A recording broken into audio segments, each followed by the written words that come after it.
Good morning, everyone, and welcome to Think Future. My name's Calabucas, and once again, we're coming at you live from deep in the heart of Silicon Valley, California.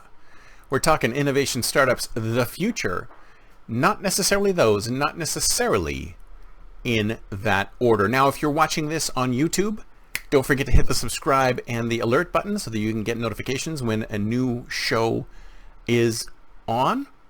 And let's go from there. Well, let me ask you something. So, do you remember the old phrase, do what you love and the money will follow?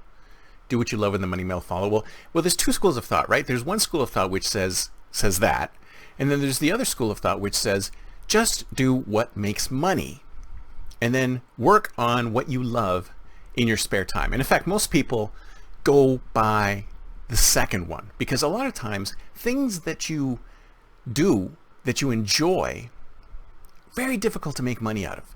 Very difficult to make money out of things that a particular individual enjoys, unless you have that convergence. If you think about a Venn diagram, right? I mean, I don't know if you've seen Ikigai diagrams that are like that. It's like what the world wants, what you want, what are you good at, blah, blah, blah, blah, blah. The reality is that there's things that you want to do, and there's things that the world needs.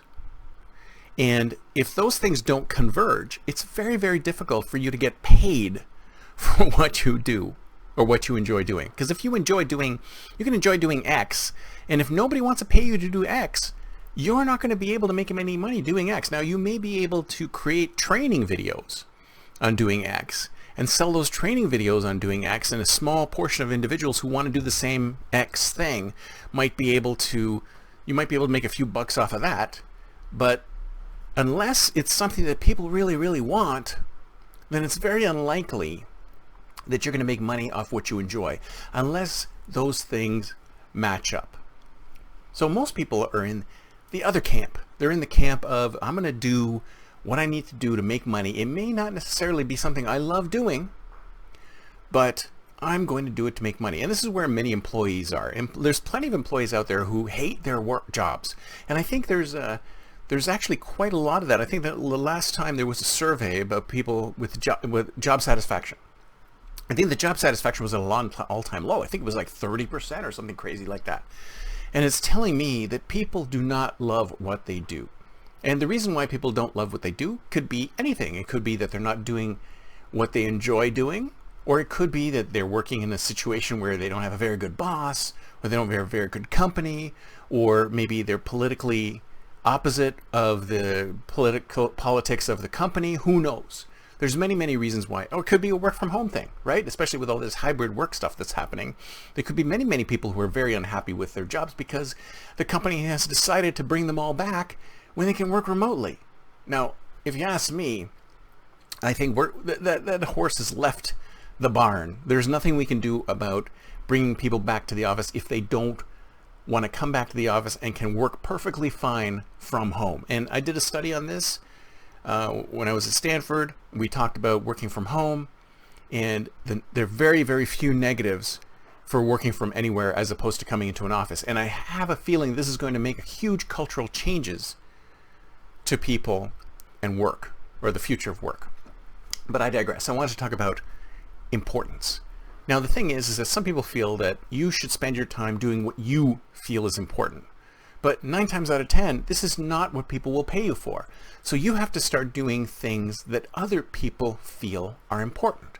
So the question is, if you're a startup founder and you're thinking about a business idea, how do you find out what people are interested in and what they feel is important? Now, you could go to sort of like the base model things. Well, people need to eat, people need to sleep, people need to have homes, people need to get their hair cut, I don't know, people mate, date, procreate. There's plenty of core individual human things that they do that you may be able to build a business around. But if it's not something that's unique and different, or at least has enough uniqueness and difference from everything that's out there, then it's very difficult to be found. It's very difficult to be heard. In fact, it's almost impossible nowadays with the amount of noise that's on the internet. If you're trying to build a new business and you launch that business without having a substantial amount of funding behind that business, or at least a predetermined audience that understands that business or knows that business, you're going to have a really tough time getting that business out there and getting that business known unless you want to do something really spammy, which of course you don't want to do. So the question is, where do you go? What do you do?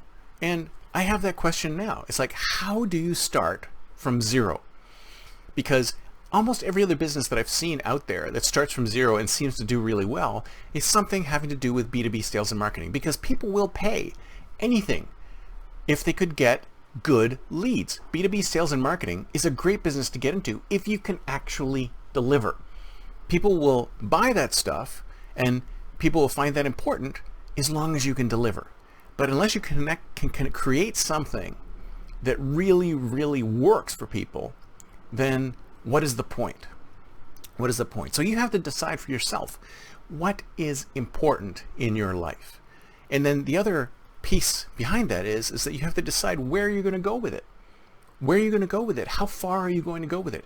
If you feel that you want to spend most of your time in your hobby that doesn't make you, it makes you hardly any money, then you have to understand you have to adjust your life to match that level of income.